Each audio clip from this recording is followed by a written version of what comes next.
nous devons nous souvenir que nous sommes les disciples de Jésus et que sa vie, humainement parlant, s'est achevée dans l'échec de la croix.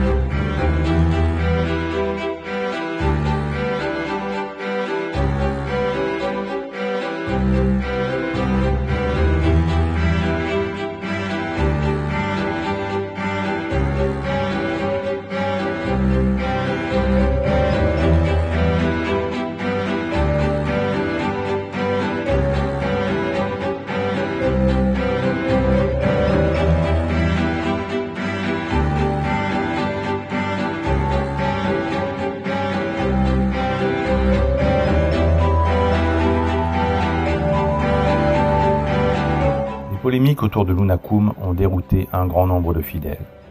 Ils n'osèrent pas se positionner contre le Vatican moderniste, tant le démon s'échina à mystifier cette question cruciale. En effet, pour empêcher les catholiques d'avoir le courage de tirer les conclusions qui s'imposaient, il embruma le sujet par ses artifices démoniaques en suggérant un argumentaire complexe au camp de ceux qui, effrayés par les conséquences d'une déclaration de guerre ouverte contre la Rome apostate, restaient dans le giron de la contre-église. Pourtant, à l'évidence, les leaders et le clergé de cette fausse église post-Vatican II enseignaient et propageaient l'erreur. Il suffisait d'ouvrir les yeux et les oreilles pour le constater. Ils étaient de mauvais pasteurs, des loups déguisés en brebis, des exterminateurs qu'il fallait fuir et combattre. Mais malgré cette évidence, Satan s'arrangea pour que l'immense majorité des baptisés, subjugués, fussent dans le déni de cette vérité, pour qu'ils refusassent d'accepter le fait que l'Église était dans la même situation qu'après la mort d'un pape, qu'il n'y avait plus de vicaire du Christ. Et cette situation, qui normalement ne durait que quelques semaines, durait maintenant depuis la mort de sa sainteté Pie XII en 1958. Quant à la formule Unacum, qui affirme notre union avec le Saint-Père et l'évêque du diocèse, il est évident qu'en l'état actuel des choses, il est inconcevable de citer les noms d'imposteurs appartenant à la cité du diable pour les associer au saint sacrifice, puisque c'est le Christ qui officie lors de la messe et que l'officiant ne fait que prêter son corps et sa voix au Sauveur. Or, le Christ se déclarerait-il en communion avec des hérétiques ou des apostats? Peut-on déclarer qu'il le fut avec Judas l'Iscariote lors de la scène, car l'apostat avait déjà consommé le péché de sa trahison lorsqu'il communia et qu'il déchut du rang d'apôtre au rang d'apostat, quand par sa communion sacrilège il accueillit Satan en son cœur. Les considérations du père Bordalou au sujet de Judas sont édifiantes. D'abord, il nous fait remarquer que Judas s'est perdu aux côtés de Jésus-Christ et au milieu des apôtres. Il n'y a donc plus d'état dans le monde qui soit assuré. Il n'y a donc plus de lieu où l'on soit à couvert du péril. On peut donc se damner jusque dans les plus saintes professions. Cette réalité, il faut bien la méditer pour ne pas sombrer dans l'orgueil et la présomption.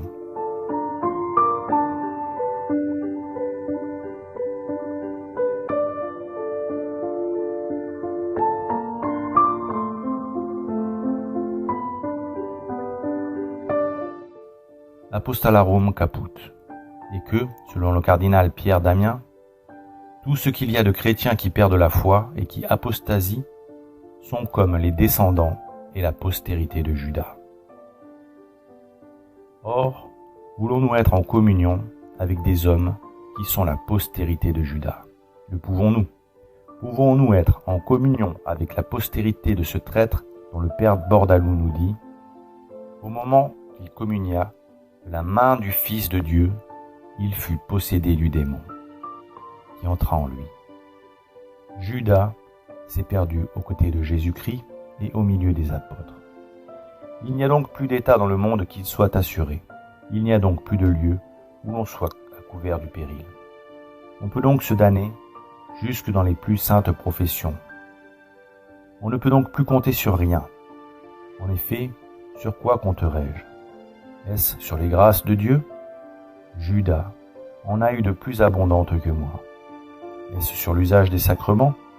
Judas a vécu et conversé avec l'auteur même des sacrements, il a mangé à la table de Jésus-Christ et il a eu la même part que les autres disciples. Est-ce sur ma pénitence? Judas en a fait une infructueuse, et puis-je me promettre que la mienne aura plus de mérite et plus de pouvoir auprès de Dieu? Sur quoi donc, encore une fois, ferai-je fond? Ah Seigneur, mon plus solide appui sera la crainte de vos jugements. Car voilà par où vous voulez que le juste se soutienne aussi bien que le pécheur. Et c'est en cela que votre grâce est admirable, d'avoir fait de la crainte, dont le propre est d'ébranler, l'affermissement de toutes les vertus.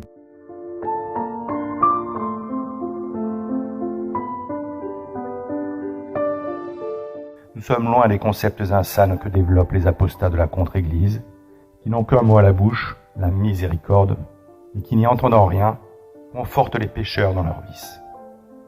Ils sont comme la descendance de Judas. Ils rendent vain pour eux, et pour ceux dont ils ont la charge, le divin sacrifice. Alors, peut-on les associer au saint sacrifice de la messe, et se dire en communion avec eux, et offrir le saint sacrifice en communion avec eux? Non. Aujourd'hui, il faut donc, lors du canon de la messe, faire suivre les deux mots unacum du saint nom de Jésus, comme cela a toujours été fait après la mort d'un pape. Quant au nom de l'évêque, y a-t-il encore un évêque ayant reçu une juridiction territoriale alors qu'il n'y a plus de pape depuis 1958? Les évêchés ne sont-ils pas eux aussi tous vacants? Aujourd'hui, il est clair que les évêques de la secte conciliaire n'ont aucune autorité légitime, n'étant pas évêques, ni même prêtres pour la majorité d'entre eux. Quant aux autres, ceux qui ont été validement ordonnés, s'il en reste dans cette secte, ce sont des apostats qui ne croient plus au dogme catholique. Malgré cela, Belzébuth s'est arrangé pour que ce point crucial soit perçu comme un détail par la plupart des catholiques qui sont conscients que la contre-église post-Vatican II et ses rites ne sont plus orthodoxes. Le diable a réussi ce tour de force de rendre la majorité des messes tridentines encore célébrées désagréables à Dieu par la mauvaise compréhension de ce que cette communion avec l'ennemi implique.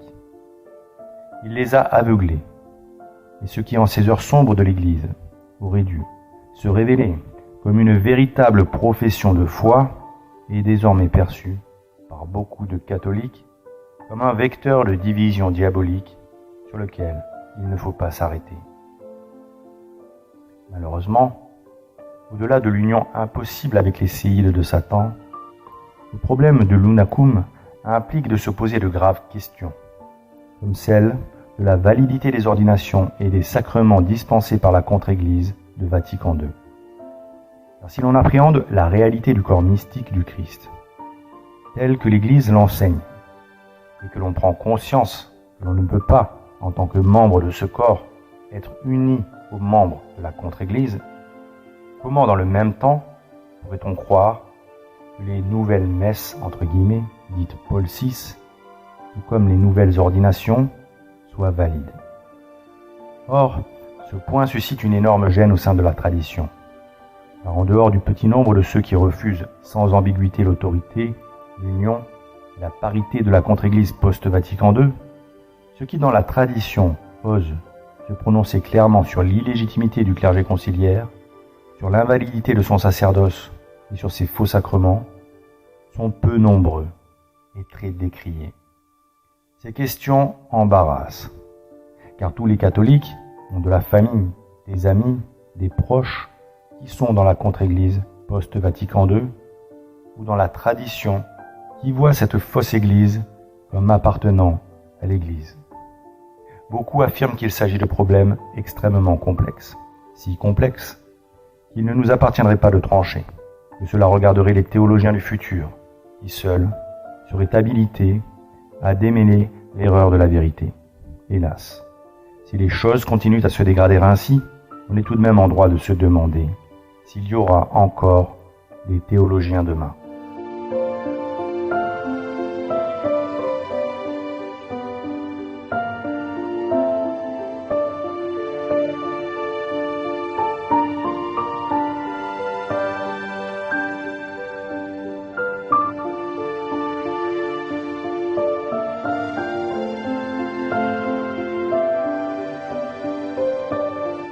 Jésus-Christ, notre Dieu, anathémisa avec une énergie sans égale la corruption judaïque.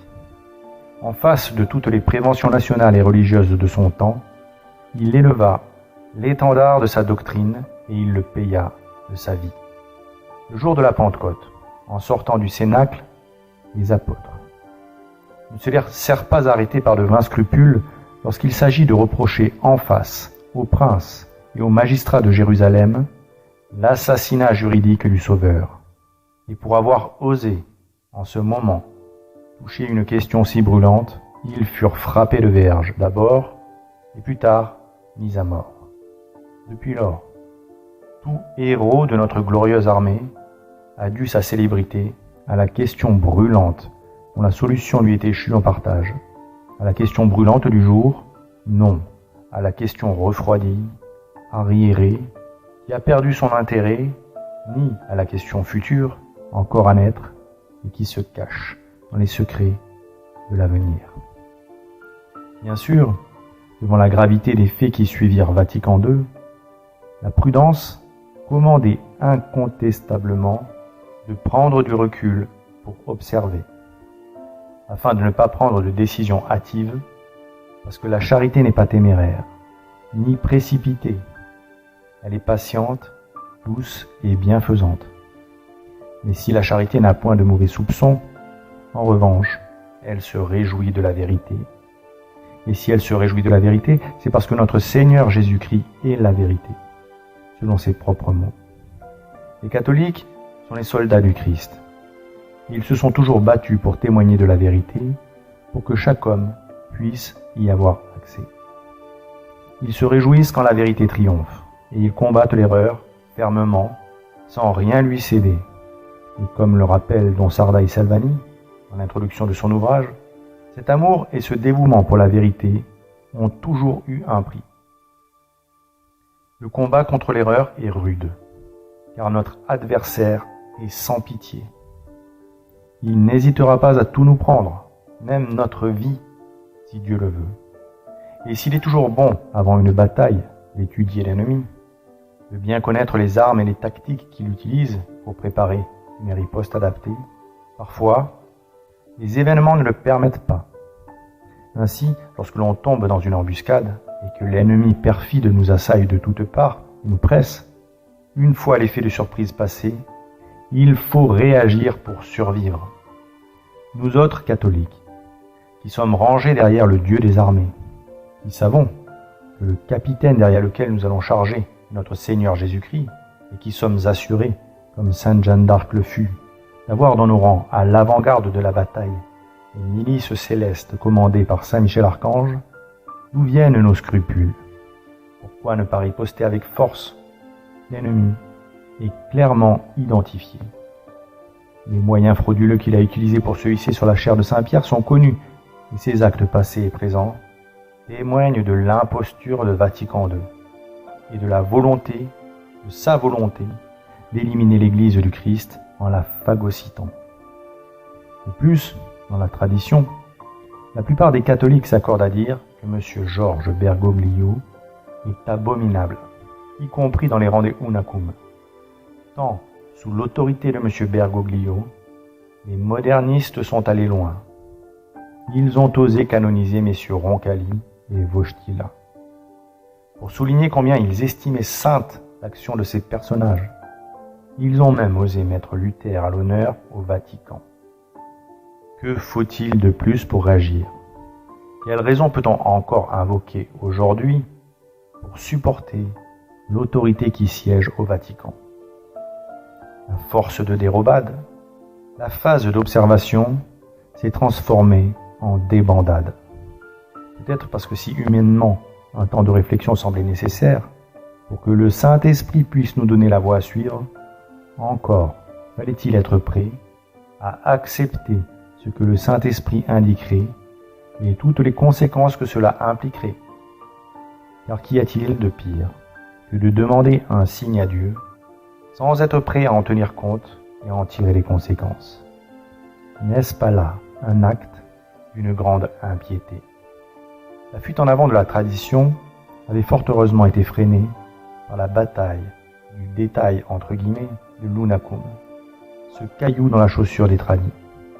2 petits mots avaient suffi pour que la vérité rattrape ceux qui hésitent. Cette bataille décisive que les chrétiens du XXIe siècle doivent mener, comme les chrétiens des autres âges ont mené les leurs, implique des choix difficiles que beaucoup refusent de faire. Ils argumentent encore et toujours en cherchant à complexifier le débat pour gagner du temps, comme si le débat était toujours aussi complexe qu'au lendemain du Concile Vatican II, quand le travail d'analyse et de recherche n'avait pas encore été fait, comme si aujourd'hui la vérité n'apparaissait pas en pleine lumière, comme si la rupture entre la contre-église post-Vatican II et l'église du Christ n'était pas consommée. Est-ce la peur bien compréhensible de se retrouver sans hiérarchie, ou celle, très discutable, de perdre la filiation avec l'organisation religieuse reconnue aux yeux du monde comme étant l'Église catholique, alors qu'elle ne l'est pas, qui tétanise bon nombre de catholiques traditionnalistes et les empêche de réagir? Le fait est qu'ils préfèrent rester unis avec le « Vatican ». Ils le font à leur manière, bien sûr, de loin, du bout des lèvres, en se disant que sans promiscuité, ce n'est pas si grave, que ce n'est qu'une union de raison dictée par l'obéissance. Au début de la grande apostasie, les traditionalistes avaient demandé la permission de faire l'expérience de la tradition, pour pouvoir rester dans cette drôle d'église, en attendant de pouvoir juger l'arbre à ses fruits, ce qui se comprend. La situation était beaucoup moins claire qu'aujourd'hui. Il fallait que les choses se décantent. Mais le diable profita de la confusion dans laquelle l'offensive menée par ses 3 ministres, Mammon, Belzébuth et Asmodée, plongeait le monde et l'Église, pour préparer un confortable cocon à cette frange de la tradition. Le temps jouait pour lui. Il savait, pour l'avoir observé au cours des siècles, que les hommes s'habituent à tout, pour peu qu'un minimum de confort leur soit garanti. Il savait que les années passant, la majorité des catholiques digérerait cette situation et s'en accommoderait, car l'homme s'adapte à tout. Satan savait qu'il lui suffirait de donner aux catholiques indécis de faux combats pour les occuper et focaliser leurs attentions sur les effets et non sur les causes du mal. Textes de loi révoltants, déclarations scandaleuses de personnalités en vue, films blasphématoires, toutes les provocations seraient bonnes pour gagner du temps et émousser la foi des catholiques. Toutes ces diversions entretiendraient chez les catholiques l'illusion qu'ils menaient le bon combat, alors qu'ils s'attaquaient aux conséquences et non aux causes du mal.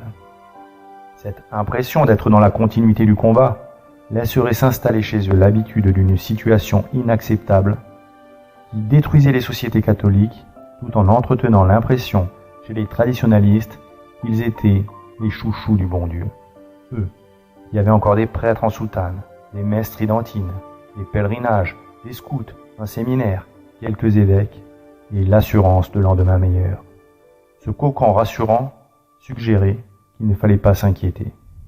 Rome reviendrait de ses erreurs et les choses rentreraient dans l'ordre.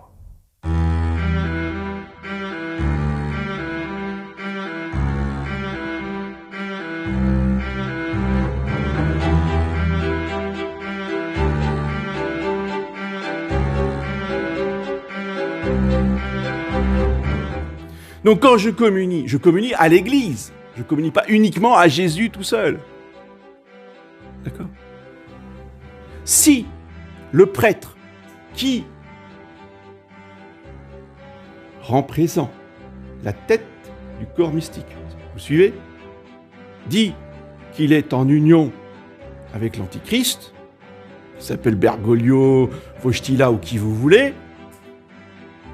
C'est quoi ? Vous voyez le problème ? Là, il y a une monstruosité. Il unit la tête du corps mystique avec, je dirais, la tête du corps de l'Antichrist. Oui. Puis il dit les deux, ils sont unis. Et moi, je vais aller communier à ça. C'est pas possible. Si je considère juste que c'est Jésus, je vais communier à Jésus, puis je m'occupe rien d'autre, oui, je vais communier à toutes les messes Unakum. Ça, il n'y a pas de problème. Si je suis dans la foi intégrale, je comprends que ce n'est pas simplement Jésus qui est là, c'est Jésus uni à un antichrist qui détruit l'Église. La tête du corps de l'Église qui est uni avec celui qui détruit l'Église. Ce n'est pas possible. On ne peut pas communier à ça, parce que l'hostie qui vient d'une telle messe, vous voyez, a été unie à l'Antichrist. Je ne vais pas communier à cette messe-là, ce n'est pas possible. Et donc, tous ces gens qui vont communier au messes Unakum vont s'unir à tous les membres de la secte conciliaire. Vous voyez ? Alors c'est pas la peine après de critiquer, vous avez vu ce qu'ils ont fait, c'est horrible, les messes où ils dansent, ils blasphèment et tout ça. Oui, mais vous allez vous unir à eux tous les dimanches, voire tous les jours pour ceux qui communient tous les jours, à ces messes Unakum. Vous êtes en union avec tous ces gens-là. C'est ça que ça veut dire. Donc il faut bien comprendre ce que c'est que la Sainte Eucharistie, la Sainte Communion. Ce n'est pas seulement s'unir à Jésus-Christ et ressort dans notre cœur et dans notre âme, c'est s'unir à l'Église, à toute l'Église et à tous les membres de l'Église. Et uniquement aux membres de l'Église. Pas à ceux qui sont à l'extérieur, pas aux hérétiques, pas aux apostats, pas aux schismatiques. Et dans cette mesure-là où nous aurons une juste foi dans la Sainte Eucharistie, elle portera tous ses fruits. Et notre Seigneur viendra avec toutes ces grâces, et il ne demande que cela, de nous combler de grâce et d'amour, dans la mesure où on ne le mélange pas avec le démon et avec ses serviteurs.